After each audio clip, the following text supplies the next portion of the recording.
আমি মানে ডিমাপুৰ আহি পাই গ'লোঁ। গাড়ীটো ৰখালোঁ,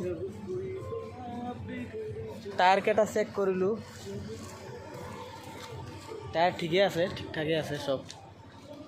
ভোকো লাগিছে, আপোনাৰ কমচে কম 3.5 ঘণ্টামান গাড়ী চলাব লগা হ'ল। আপোনাৰ এইফালে বাছ দেখা পাইছে না, বাছ আহিছে মোৰ লগত। এতিয়া সিটো মোৰ লগত দৌৰিব নোৱাৰে। এতিয়া ধৰি লওক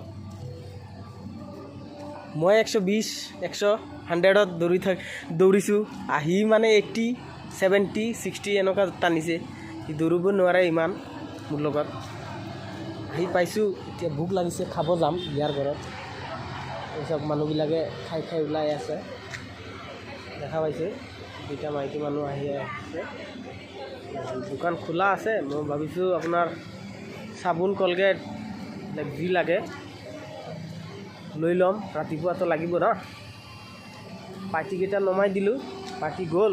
খাই অহাৰ সময়ত আপোনাৰ খাই লৈ পূৰা লোড সিহঁতে নমাই দিলোঁ। এতিয়া য'ত যাই থাকিব, মই ভাত খাম, কলগেট চাবোন এইবিলাক লৈ ল'ম, আহি থাকিম গৈ যায়। চব দেখা যাব, যি হ'ব ৰাতিপুৱা দেখা যাব। আৰু মেইন গেট মই এণ্ট্ৰি কৰিছোঁ, চাব যাম, দেখা যাব।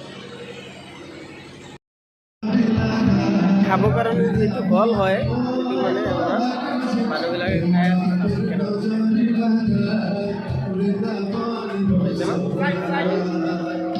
এইটো মোৰ মানে ছাৰ এইটো কিছু নাকত হাত লগাই দিছে।